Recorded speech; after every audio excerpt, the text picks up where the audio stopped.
Hello friends, welcome to my channel. তাহলে এই পার্টে আমরা এটা করব ইন্ডিয়ান পলিটি এম লক্ষ্মীকান্ত বই থেকে, যেটা আমরা সিরিজটাকে কন্টিনিউ করব। তো এটা আমাদের সেকেন্ড চ্যাপ্টার। তো এই চ্যাপ্টারে যেটা রয়েছে সেটি হচ্ছে আমাদের মেকিং অফ ইন্ডিয়ান কনস্টিটিউশন। তাহলে এই চ্যাপ্টারে এটা আমরা একটা ভিডিওর মধ্যে কমপ্লিট করার চেষ্টা করব। তো দেখা যাক ফার্স্টে ইন্ডিয়ান কনস্টিটিউশন তৈরি করার ভাবনাটা প্রথম ভেবেছিলেন in the year of 1934 Manabendranath Roy.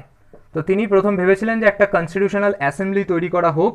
তো তার আইডিয়াটা তিনি 1934-এ ভেবেছিলেন। তো তিনি একজন কমিউনিস্ট মুভমেন্টের লিডার ছিলেন মানবেন্দ্রনাথ রায়। নেক্সট হচ্ছে আমাদের 1935-এ অন আইএনসি থেকে, অর্থাৎ ইন্ডিয়ান ন্যাশনাল কংগ্রেস থেকে ডিসাইড করা হলো একটা কনস্টিটিউশনাল অ্যাসেম্বলি তৈরি করা হবে, কনস্টিটিউয়েন্ট অ্যাসেম্বলি তৈরি করা হবে। এই কনস্টিটিউশনাল অ্যাসেম্বলির তৈরি করা হবে যার মাধ্যমে আমাদের কনস্টিটিউশন তৈরি করা হবে ইন্ডিয়ার জন্য। Constitution to make constitution of free India, constitution of free ইন্ডিয়ার জন্য তৈরি করা হবে। তো সেই ভাবনাটা প্রথম 1935-এ আইএনসির তরফ থেকে এসেছিল। তার আগে 1934-এ মানবেন্দ্রনাথ রায় প্রথম ভাবনাটা ভেবেছিল। নেক্সট 1938-এ আইএনসির একজন প্রেসিডেন্ট ছিলেন যার নাম হচ্ছে জওহরলাল নেহেরু। তো এই জওহরলাল নেহেরু তিনি আবার বলেছিলেন যে একটা কনস্টিটিউশনাল অ্যাসেম্বলি তৈরি করা হবে, কনস্টিটিউশনাল অ্যাসেম্বলি তৈরি করা হবে যেটা কিনা না ভারতের মানে কনস্টিটিউশন তৈরি করা হবে কোনো এক্সটার্নাল সোর্স থেকে নয়, সেটা হবে আমাদের কনস্টিটিউশনাল অ্যাসেম্বলির মাধ্যমে on the basis of universal adult franchise. তো এই সিস্টেমের মাধ্যমে আমাদের জওহরলাল নেহরু বলেছিলেন, এবং সেটাকে 1940-এ ব্রিটিশ গভর্নমেন্ট দ্বারা আগস্ট অফারে সেটাকে গ্রহণ করা হয়েছিল, আগস্ট অফারে। কিন্তু তারপরে 1942-তে ক্রিপস মিশন ইন্ডিয়াতে এসেছিল ইন দ্য ইয়ার অফ 1942-তে, ক্রিপস মিশন অর্থাৎ স্ট্যাফোর্ড ক্রিপস। এবং সেইখানে তারা বলেছিলেন যে ভারতবর্ষে একটা কনস্টিটিউশন তৈরি করা হবে ইন্ডিয়ার জন্য আফটার ওয়ার্ল্ড ওয়ার 2, কিন্তু সেটাকে তৎকালীন কী করা হয় না, সেটাকে রিজেক্ট করে দেওয়া হয় সেই আইডিয়াটাকে। কেননা মুসলিম লীগ আলাদা করে দুটো কনস্টিটিউশনাল অ্যাসেম্বলি চাইছিল, যে তারা একটা সেপারেট পাকিস্তান দাবি করছিলেন। তো সেই কারণে এটাকে কী করা হলো, ক্যান্সেল করা হলো। তারপরে in the year of 1946 24th March 1946-এ ক্যাবিনেট মিশন ভারতবর্ষে আসলো। এই ক্যাবিনেট মিশন 1946-এর 24th মার্চে এসেছিল। ক্যাবিনেট মিশনের 3জন সদস্য ছিল। একটা হচ্ছে লরেল পেথিক লরেন্স বলে একজন, এভি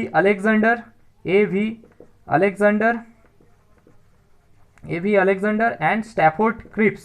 তো এই 3জন হচ্ছে সদস্য যারা কিনা ক্যাবিনেট মিশনের সদস্য ছিলেন, এবং তারা এসে বললেন যে ভারতের এই যে সংবিধান তৈরি করার সময় যেটা কিনা আমাদের যেটা মুসলিম লীগ দাবি করেছিল যে দুটো আলাদা করে কনস্টিটিউশনাল অ্যাসেম্বলি থাকবে, তো সেই আইডিয়াটাকে রিজেক্ট করা হলো, এবং এমন একটা আইডিয়া দেওয়া হলো, একটা স্কিম তৈরি করা হলো যেখানে মুসলিম লীগ তার ম্যাক্সিমাম তার মানে হেল্পই হলো। তো সেই হিসাবে এটাকে তারপরে গ্রহণ করা হলো। তো এই ক্যাবিনেট মিশনের ওপর বেস করে কনস্টিটিউশনাল অ্যাসেম্বলি 1946-এ তারপরে তৈরি করা হলো। তো এরপরে এই যে কনস্টিটিউশনাল অ্যাসেম্বলি রয়েছে, সেই কনস্টিটিউশনাল অ্যাসেম্বলির ক্ষেত্রে আমাদের জানতে হবে যে তার মোস্ট ইম্পর্টেন্ট ফিচার্সগুলো কী কী ছিল। তো কনস্টিটিউশনাল অ্যাসেম্বলির ক্ষেত্রে ইম্পর্টেন্ট ফিচার্স যদি এখানে বলা হয় যে ফিচার্স অফ কনস্টিটিউয়েন্ট অ্যাসেম্বলি, তো কী কী ফিচার্স ছিল, যে টোটাল স্ট্রেংথ যদি বলি, যে total strength of constitutional assembly হচ্ছে 389। তার মধ্যে 389-এর মধ্যে আমাদের ব্রিটিশ ইন্ডিয়া ছিল কিছু, আর কিছু ছিল প্রিন্সলি স্টেটস। তো এর মধ্যে 296 ছিল এখানে, আর বাকি 93 হচ্ছে আমাদের প্রিন্সলি স্টেটসের ক্ষেত্রে ছিল। এই 296 যেটা ব্রিটিশ ইন্ডিয়া, তার মধ্যে হচ্ছে 292 + 4, 292 হচ্ছে 11 প্রভিন্সেস গভর্নর্স থেকে আসছে, যেটা হচ্ছে 11 প্রভিন্সেস গভর্নর্স। আর বাকি যে 4টে রয়েছে সেটা আসছে আমাদের চিফ কমিশনার্স, যেটা আমাদের দিল্লি, একটা হচ্ছে আজমির, একটা ব্রিটিশ বেলুচিস্তান, আর একটা হচ্ছে আমাদের কুর্গ। তো এই হচ্ছে 4টে মানে চিফ কমিশনার্স থেকে এই 4টে পার্ট আসছে। আর প্রিন্সলি স্টেটস 93, যদিও প্রিন্সলি স্টেটস এখানে জয়েন করেনি সেইভাবে। তো এটা হচ্ছে এখানের পার্ট, যে টোটাল 389 যে স্ট্রেংথটা সেটা এখানে এক্সপ্লেন করা হলো। এবার এই 389 যে টোটাল স্ট্রেংথ রয়েছে, তো সেইখানে হিন্দুরা কত ছিল, মুসলিমরা কত ছিল, শিখ, পারসিক সবাই কত করে ছিল, তো সেটার 389টাকে যদি আমরা দেখি, তো হিন্দুজের ক্ষেত্রে টোটাল কত, মুসলিমস কতজন ছিলেন, তারপরে রয়েছে আমাদের শিডিউল্ড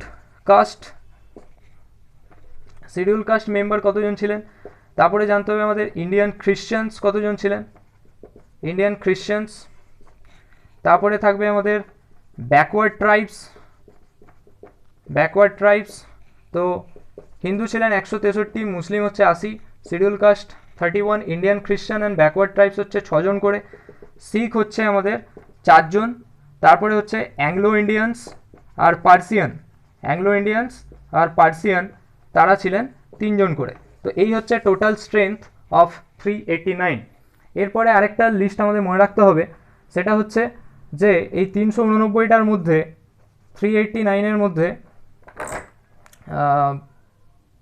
না, ওটা হচ্ছে এর পরে বলছি। তাহলে এখানে এতটা অবধি রয়েছে যে ফিচার্স অফ ইন্ডিয়ান এর কনস্টিটিউশনাল অ্যাসেম্বলির ক্ষেত্রে যে টোটাল 389টা সিট ছিল তার যে লিস্টটা, এখানে তার লিস্টটা রয়েছে। তো এর পরের পার্টে আমরা যেটা করব সেটা হচ্ছে আমাদের আরও কী কী ইম্পর্টেন্ট ফিচার্সগুলো রয়েছে। যে সেকেন্ড ফিচার্স এখানে যদি বলা হয় যে প্রভিন্স রয়েছে আর অ্যাসেম্বলি, মানে প্রভিন্স রয়েছে আর প্রিন্সলি স্টেটস আছে।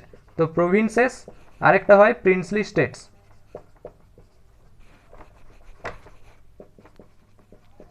প্রভিন্স আর প্রিন্সলি স্টেটস। তো প্রভিন্সেসের ক্ষেত্রে কি রয়েছে না, ব্রিটিশ প্রভিন্সেস যে মেম্বার রয়েছে তারা তাদের মেম্বার্সগুলো তারা কি হচ্ছে না, যে যার নিজেদের মতো করে যে টোটাল যে কমিউনিটি মেম্বার্স রয়েছে, টোটাল পপুলেশন, সেই টোটাল পপুলেশনের উপরে কতজন করে রিপ্রেজেন্ট করা হবে বা তারা ইলেক্টেড হচ্ছে ওইভাবে। তো এরা পার্টলি ইলেক্টেড বলতে পারি, যে partly elected and they are partly nominated, যে টোটালি ইলেকশন হচ্ছে বা টোটালি নমিনেটেড হচ্ছে সেটা নয়। এখানে যে নমিনেশনটা হচ্ছে সেটা হচ্ছে ফর প্রিন্সলি স্টেটের ক্ষেত্রে যেটা হচ্ছে নমিনেটেড হচ্ছে, এবং সেই নমিনেশনটা কাদের মাধ্যমে হচ্ছে, head of the princely states যে রয়েছে সে নমিনেট করছে। Representative of princely states member, তাদেরকে কে নমিনেট করছে না, head of the princely states. আর ইলেক্টেড যে মেম্বাররা রয়েছে তারা রিপ্রেজেন্টেটিভস অফ প্রভিন্সেস, তারা হচ্ছে ওই কমিউনিটির প্রত্যেকটা কমিউনিটি, সাপোজ শিখ কমিউনিটি, তাদের কমিউনিটি থেকে তারা প্রভিন্সেসের ক্ষেত্রে ইলেক্টেড হচ্ছে, মুসলিমস থেকে হচ্ছে, জেনারেল থেকে হচ্ছে। তো এইভাবে এইখানে প্রভিন্সেসের ক্ষেত্রে ইলেকশন হচ্ছে, কিন্তু সেই ইলেকশনটা হচ্ছে কি না, ইলেকশন যেটা হচ্ছে সেটা হচ্ছে আমাদের সিঙ্গেল, মানে proportional representation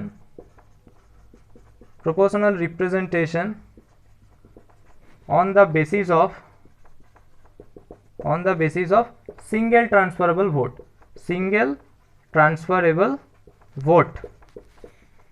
অ্যাডাল্ট ফ্র্যাঞ্চাইজের বেসিসে হচ্ছে না। তো সেই কারণে ওটাকে আমরা ডাইরেক্ট ইলেকশন বলতে পারি না, তো এটাকে আমরা partly elected and partly nominated body বলতে পারি। এরপরে এর আরও যে ফিচার্সগুলো রয়েছে সেগুলো দেখা যাক। যে কনস্টিটিউশনাল অ্যাসেম্বলির ক্ষেত্রে মোস্ট ইম্পর্টেন্ট অ্যানাদার যে সমস্ত ফিচার্সগুলো রয়েছে, আর কি কি ইম্পর্টেন্ট ফিচার্স আছে, যেমন হচ্ছে এখানে যে ইলেকশন হয়, মানে ব্রিটিশ প্রভিন্সেসের যে 296 যে সিটস রয়েছে, এটা কার ক্ষেত্রে, ফর ব্রিটিশ প্রভিন্সেসের ক্ষেত্রে। তো এই যে 296টা সিট, তার মধ্যে যেটা হয় আমাদের 208টা সিট কে পায়, কংগ্রেস পায়। বাকি 73 সিট যেটা রয়েছে সেটা হচ্ছে আমাদের মুসলিম লিগস পায়। আর বাকি 15টা রয়েছে, আরও 8টা রয়েছে ইন্ডিপেন্ডেন্স, আর অন্য ছোট ছোট যে সমস্ত কমিউনিটিসগুলো রয়েছে তারা মিলে আরও 7টা পেয়ে থাকে। তো এই হচ্ছে টোটাল, যার মাধ্যমে আমরা 296টা সিটকে যখন ব্রিটিশ প্রভিন্সেসের ক্ষেত্রে ইলেকশন হয় তো সেটাকে এক্সপ্লেন করে পর তার যে কে কতগুলো করে সিট পায় সেটা এখানে দেখা হলো। এর যে ইলেকশনটা হয়েছিল সেটা হচ্ছে আমাদের জুলাই আগস্টে হয়েছিল, ইন দ্য ইয়ার অফ 1946। এরপরে আরও যে সমস্ত ইম্পর্টেন্ট পার্টগুলো রয়েছে তো সেগুলো আলোচনা করব। এর পরের পার্টে আমরা দেখব এটা যে ওয়ার্কিং অফ কনস্টিটিউশনাল অ্যাসেম্বলি, অর্থাৎ কনস্টিটিউশনাল অ্যাসেম্বলি যেটা কিনা আমাদের 9th ডিসেম্বর 1946-এ এটি অ্যাজ এ মেম্বার অফ, এখানে বেসিক্যালি মুসলিম লীগ বয়কট করেছিল, তো সেই কারণে মাত্র 211 জন মেম্বার্সই এখানে পার্টিসিপেট করেছিল। আর এটা একটা টেম্পোরারি ছিল, তো এটা পার্মানেন্ট তখনও তৈরি হয়নি। এখানে প্রেসিডেন্ট হিসেবে ছিলেন সচ্চিদানন্দ সিনহা। তো তিনি ছিলেন এইখানে মানে একজন টেম্পোরারি প্রেসিডেন্ট হিসেবে। তারপরে 11ই ডিসেম্বর 1946, তো সেইখানে রাজেন্দ্র প্রসাদ হলেন সেই সময়কালের অরিজিনাল, মানে তখন টেম্পোরারি না, তিনি পার্মানেন্ট প্রেসিডেন্ট হিসেবে নিযুক্ত হলেন কিসের, কনস্টিটিউশনাল অ্যাসেম্বলি। এখন কোশ্চেন হতে পারে এই কনস্টিটিউশনাল অ্যাসেম্বলির ক্ষেত্রে ভাইস প্রেসিডেন্ট কারা ছিলেন। তো এইখানে ভাইস প্রেসিডেন্ট দুজন ছিলেন, একজন হচ্ছে এইচ.সি. মুখার্জি, আরেকজন হচ্ছেন ভি.টি. কৃষ্ণমাচারি। তাহলে দুজন ছিলেন যারা হচ্ছে ভাইস প্রেসিডেন্ট। এটা কিন্তু খুব ইম্পর্টেন্ট কোয়েশ্চেন্স যে আমাদের কনস্টিটিউশনাল অ্যাসেম্বলির ভাইস প্রেসিডেন্ট কারা ছিলেন, এইচ.সি. মুখার্জি অ্যান্ড ভি.টি. কৃষ্ণমাচারি। এরপরে আমাদের জানতে হবে যে অবজেক্টিভ রিজলিউশন। তো অবজেক্টিভ রিজলিউশন বলছে objective resolution that was passed by Jawaharlal Nehru pass করেছিলেন। এটা কবে পাস করেছিলেন, 13 ডিসেম্বর 1946-এ পাস্ট হয় এত তারিখে। অ্যান্ড ইট ইজ অ্যাডপ্টেড, কবে এটা গ্রহণ করা হয়েছিল, অ্যাডপ্টেড করা হয়েছিল যেটা আসছে আমাদের 22শে জানুয়ারি 1947। তাহলে এই ডেটগুলো এখান থেকে আমাদের মনে রাখতে হবে যে অবজেক্টিভ রিজলিউশন কে পাস করেছিলেন, জওহরলাল নেহরু, কবে পাস করা হয়েছিল, আর অ্যাডপ্টেড করা হয়েছিল কবে, সেটা হচ্ছে 22শে জানুয়ারি 1947। এরপরে হচ্ছে যে সমস্ত অ্যাক্টগুলো ছিল, সেই অ্যাক্টগুলোর ক্ষেত্রে যে কনস্টিটিউশনাল অ্যাসেম্বলির ক্ষেত্রে কি চেঞ্জ আনা হলো, যে চেঞ্জগুলো করা হলো, 3টে চেঞ্জ হয়েছিল। সেটা হচ্ছে 1 নম্বর পয়েন্ট, যে 3টে যে ইম্পর্টেন্ট চেঞ্জ হয়। 1 নম্বর হচ্ছে যে it act as a fully sovereign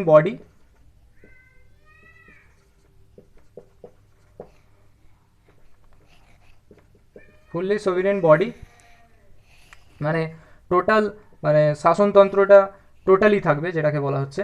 তারপরে হচ্ছে লেজিসলেটিভ বডি হিসাবে এটাকে ট্রিট করা হয় কনস্টিটিউশনাল অ্যাসেম্বলিকে। লেজিসলেটিভ বডি বলতে গেলে এর দুটো ফাংশন থাকবে, একটা হচ্ছে মেকিং লজ, আরেকটা হচ্ছে and formation of constitution and enacted laws and formation of constitution. তো যখন ফরমেশন অফ কনস্টিটিউশন হচ্ছে, তো সেই মুহূর্তে ফরমেশন অফ কনস্টিটিউশনের সময় এখানে চেয়ারম্যান কে থাকছে, চেয়ারম্যান হয়ে যাচ্ছেন তখন রাজেন্দ্র প্রসাদ। কিন্তু কনস্টিটিউশনাল অ্যাসেম্বলি যখন ল তৈরি করছে, তখন এখানে চেয়ারম্যান কে থাকছেন না, আমাদের ফার্স্ট স্পিকার যিনি ছিলেন জি.ভি. মাভালঙ্কর হচ্ছেন, যে যখন এই বডিটা কনস্টিটিউশনাল অ্যাসেম্বলি বডিটা যখন ল তৈরি করছে। তো এই হচ্ছে দুটো পয়েন্টস। আর এখানে থার্ড পয়েন্টে আমাদের জানতে হবে যে এখানে মুসলিম লীগ আলটিমেটলি কী করে না, মুসলিম লীগ বয়কট করে নেয়। তো যেহেতু মুসলিম লীগ বয়কট করে, তো সেই হিসাবে মেম্বার যেটা আমাদের টোটাল ছিল 389, তো সেই মেম্বারটা কমে যায় 299 হয়, এটা মনে রাখতে হতে পারে 389 থেকে।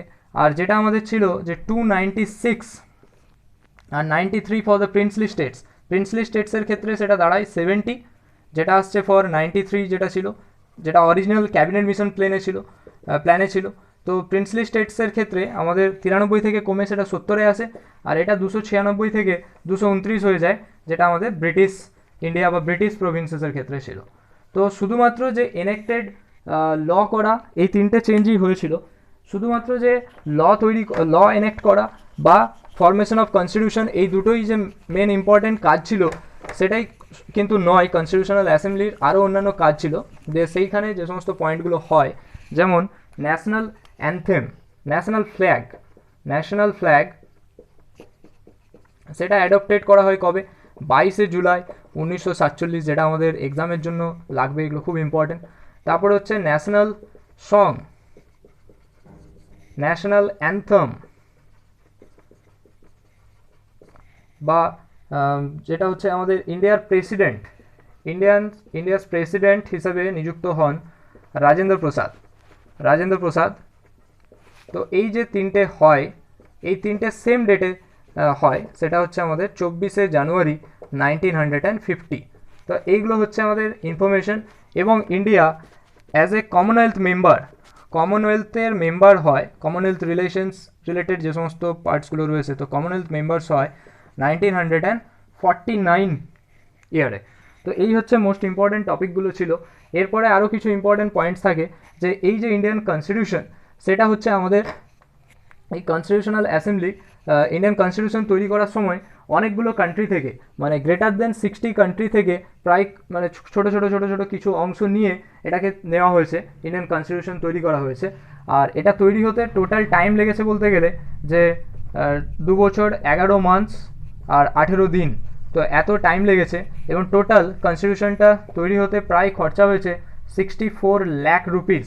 এতটা হচ্ছে আমাদের খরচা হয়েছে। তো এই হচ্ছে ইম্পর্টেন্ট ডেটাগুলো আমাদের মনে রাখতে হবে। তো এখানের এই পার্টে এতটা রয়েছে।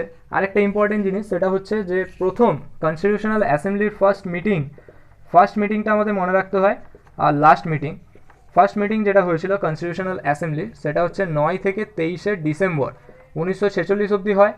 আর ইলেভেন্থ মিটিং যেটা হয়, সেটা হচ্ছে আমাদের 14 থেকে 26শে নভেম্বর 1949-এ হয়। তো ফাইনালি এরা একবার মিট করে, সেটা হচ্ছে আমাদের 24 জানুয়ারি 1950 দ্য ফাইনাল মিটিং হয়। এটাতে হয় ফাইনাল মিটিং, কিন্তু এই ফাইনাল মিটিংয়ে কী হয়, জাস্ট তারা সাইন করে। তো এটা হচ্ছে একটা ইম্পর্ট্যান্ট ব্যাপার। তো তারপর থেকে যে 1950-র পর থেকে যে এটা আর কন্টিনিউ হয়নি তা নয়, যে টোটাল ইলেকশন যখন হয়েছিল, যে মানে ফার্স্ট ইলেকশন যখন হয় 1951-52-তে, তো ততক্ষণ পর্যন্ত মানে 24শে জানুয়ারি 1950 থেকে আমাদের এই constitutional assembly as a provincial body হিসেবে কাজ করতে থাকে। তো এর পরের পার্টে তাহলে বাকিগুলো দেখা যাক, যে কমিটিগুলো এরপরে কীরকমভাবে বিল্ড হয়, মেজর কমিটির মেম্বারকে, মাইনর কমিটির মেম্বারকে, এর পরের পার্টে দেখা যায়। এরপরে আমরা যেটা দেখব সেটা হচ্ছে যে কনস্টিটিউশনাল অ্যাসেম্বলির ক্ষেত্রে মোস্ট ইম্পর্ট্যান্ট কমিটিগুলো ছিল। তো কমিটি এবং তাদের চেয়ারম্যান জানবো। তো এইখানে যে কমিটিগুলো লেখা হয়েছে মেজর কমিটি, তো সেই মেজর কতগুলো কমিটি ছিল, 8টা মেজর কমিটি ছিল। তো এইখানে একটাকে মার্চ করে দিয়েছি, অর্থাৎ ইউনিয়ন পাওয়ার্স কমিটি এবং ইউনিয়ন কনস্টিটিউশন কমিটি দুজনেরই চেয়ারম্যান ছিলেন জওহরলাল নেহেরু। এরপরে রয়েছে প্রভিন্সিয়াল কনস্টিটিউশনাল কমিটি, সেটা হচ্ছে সর্দার বল্লভভাই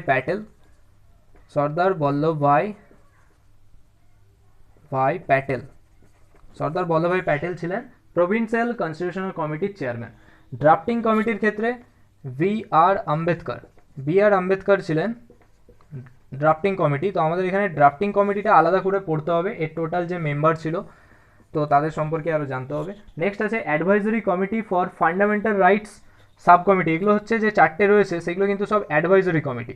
এই সাব কমিটির ক্ষেত্রে advisory committee for fundamental rights sub কমিটির যে মেম্বার ছিলেন তিনি হচ্ছে জে বি কৃপালিনী। এর পরের পার্টে রয়েছে আমাদের advisory committee for minority subcommittee, সেটা আসছে এইচ সি মুখার্জি।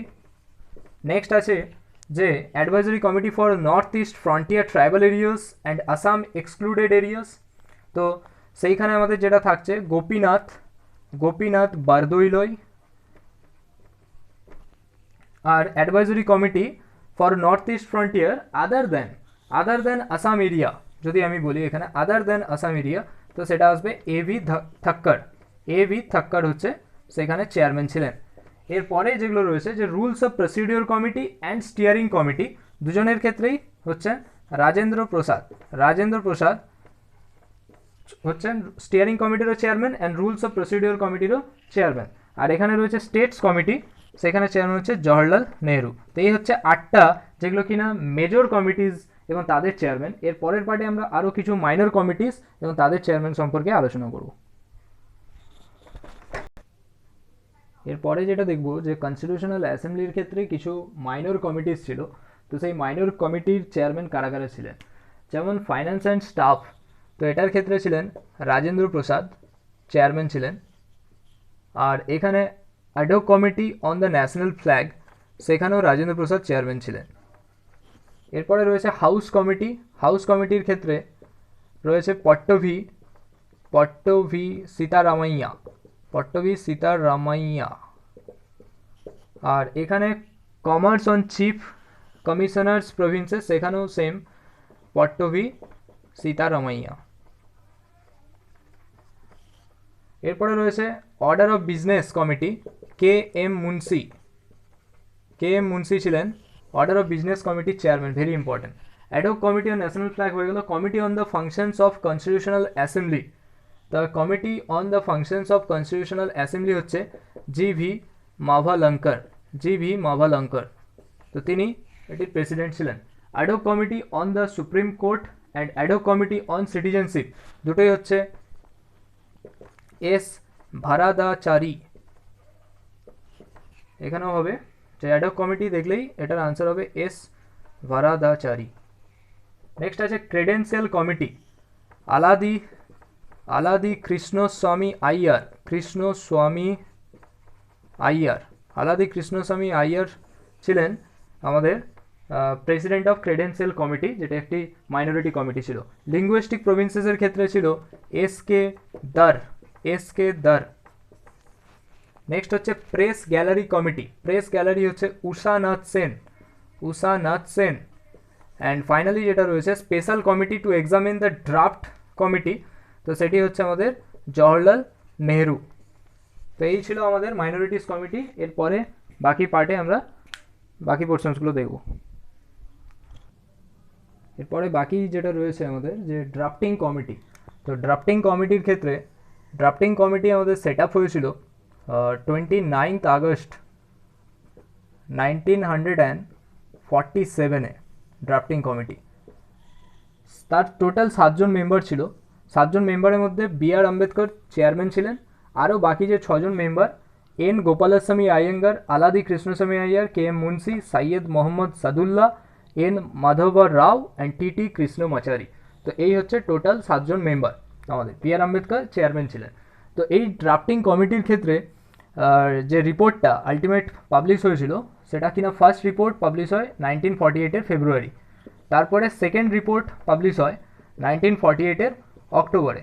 তো টোটাল ড্রাফটিং কমিটির ক্ষেত্রে আমাদের টাইম লেগেছিল 141 ডেজ, বলতে পারি লেস দেন 6 মান্থস, 6 মাসের থেকেও কম। তো এই টাইমটা লেগেছিল টোটাল ড্রাফটিং কমিটি বানাতে। তো এরপরে যেটা রয়েছে আমাদের, সেটা হচ্ছে আমাদের ইন্ডিয়ান কনস্টিটিউশন। তো এই যে কনস্টিটিউশনাল অ্যাসেম্বলি, তো 1946-এ তৈরি হলো। তো ইনিশিয়ালি যেটা ছিল আমাদের, যে একটা প্রিএম্বল ছিল। এই কনস্টিটিউশন তৈরি হলো তখন, মানে এটা বলতে পারি যে অ্যাডপ্টেড হয়েছিল, যে কনস্টিটিউশন এটা অ্যাডপ্টেড হয় কবে, 26 নভেম্বর 1949। কিন্তু এইখানে বেসিক্যালি সমস্ত আর্টিকেলগুলো এইখানে তৈরি করা হয়নি, বা এখান থেকে সমস্ত আর্টিকেলগুলো কেম ইনটু ফোর্স হয়নি। তারা কেম ইনটু ফোর্স হয় ম্যাক্সিমামটাই, সেটাকে চালু করা হয় 26শে জানুয়ারি 1950।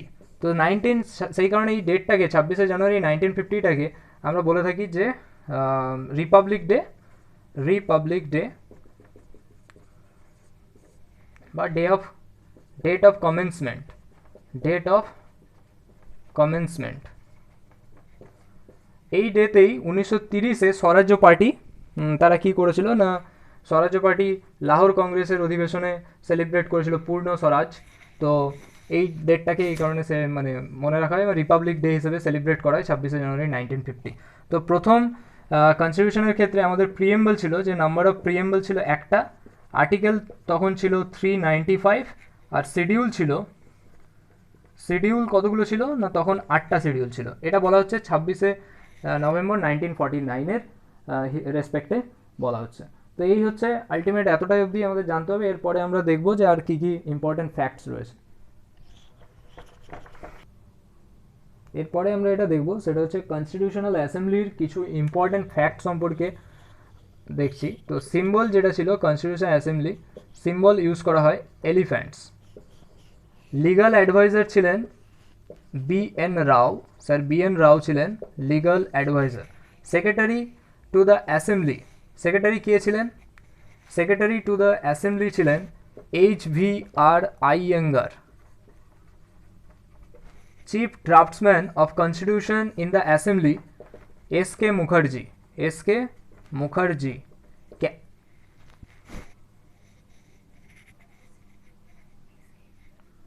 আচ্ছা আচ্ছা, এখানে চিফ ড্রাফটসম্যান হচ্ছে এস.এন. মুখার্জি হবে।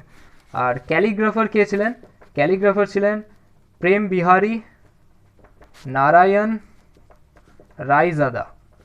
তো যেটি কিনা আমাদের ইটালিক স্টাইলে এটা করা হয়েছিল, ইটালিক স্টাইলে অরিজিনাল যেটা।